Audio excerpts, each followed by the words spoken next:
कि अफगानिस्तान में तालिबान के आने का असर ये हुआ है कि एलओसी पर आतंकियों की हलचल बढ़ गई है। आतंकियों के इरादे भले ही जो भी हों, लेकिन अंजाम एक ही है जो भारतीय सेना तय कर दे। उरी सेक्टर में एलओसी पर क्या हालात हैं, दिखाते हैं आपको नीरज राजपूत की ग्राउंड रिपोर्ट। रॉकेट लॉन्चर की गूंज हो या फिर जवानों की गश्त हो, सबका मकसद एक ही है कि सीमा पर शांति हो, घाटी में अमन हो। अफगानिस्तान में सत्ता परिवर्तन का साइड इफेक्ट ये हुआ है कि पाकिस्तान सीज फायर के समझौते के बावजूद फिर से आतंकियों की घुसपैठ करवाने में जुट गया है और घुसपैठ की ये कोशिश जम्मू कश्मीर के बारामूला के उरी सेक्टर में की जा रही है। एलओसी पर आतंकियों की इस हलचल का जवाब देने के लिए सेना हर पल चौकन्नी है। उरी सेक्टर में हालात का जायजा लेने एबीपी न्यूज की टीम खुद एलओसी पर पहुंची। एलओसी पर भारत और पाकिस्तान के बीच में सीज फायर एग्रीमेंट जरूर हो रखा है।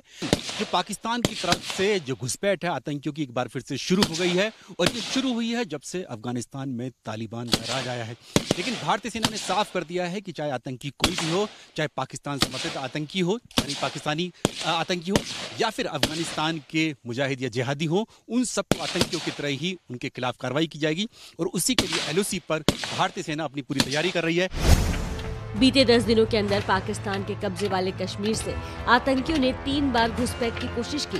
23 सितंबर को इसी दौरान सेना ने 3 आतंकियों को ढेर कर दिया, जबकि 2 फरार होने में कामयाब हो गए। ये ठीक सामने जो जंगल दिखाई दे रहा है, दरअसल ये पाकिस्तान पीओके पाकिस्तान ऑक्यूपाइड कश्मीर है और इन्हीं जंगलों से जो उन आतंकियों ने जो जानकारी मिली है 5 आतंकियों ने घुसपैठ करने की कोशिश की थी, जिनमें से 2 जो थे भागने में कामयाब हो गए, 3 को जो था भारतीय सेना ने मार गिराया था। जानकारी के मुताबिक जान बचाकर भागने वाले 2 आतंकियों में एक पाक खुफिया एजेंसी आईएसआई का एजेंट भी था, जो आतंकियों का गाइड बनकर आया था। 23 तारीख की सुबह तकरीबन 6 बजे जो हमारे ट्रुप्स एलसी पे डिप्लॉयड हैं और जो एम्बुशेस में बैठे थे जवान, उन्होंने 3 हथियारबंद लोगों को एलसी की तरफ आते हुए देखा, पाकिस्तान ऑक्यूपाइड कश्मीर की तरफ से।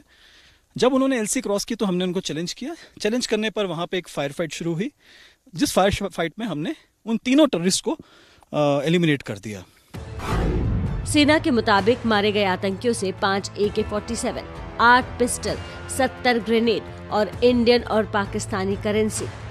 भारतीय सेना के सामने सबसे बड़ी चुनौती ये है कि अभी पाकिस्तान के साथ सीज फायर समझौता चल रहा है, इसलिए सेना पहले गोली नहीं चला सकती। इसलिए आतंकियों के फेंसिंग तक आने का इंतजार किया जाता है, उसके बाद उनका काम तमाम कर दिया जाता है। खुफिया सूत्रों के मुताबिक पीओके में अभी कम से कम 150 आतंकी मौजूद हैं, जो घुसपैठ की साजिश में जुटे हैं। तालिबान की सत्ता के बाद पाकिस्तानी आतंकी संगठन भी पहले से ज्यादा सक्रिय हो गए हैं।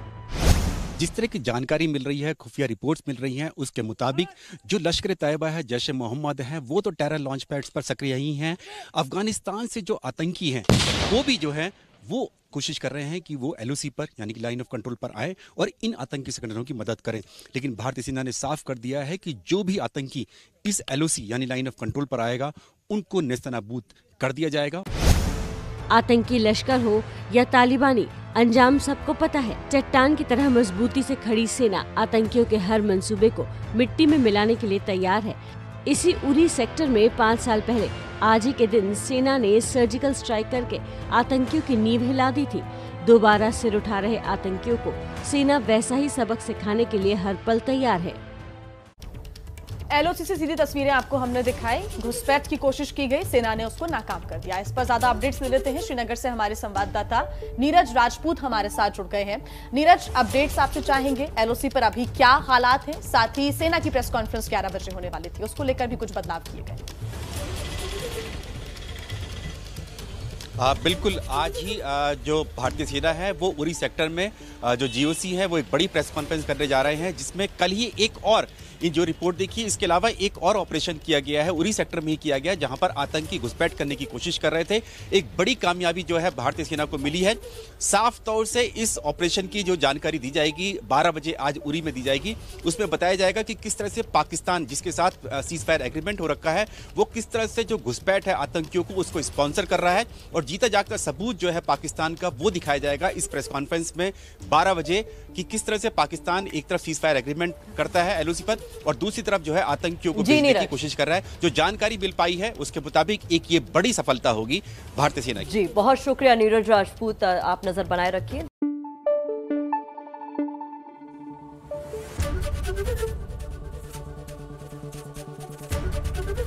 एबीपी न्यूज आपको रखे आगे।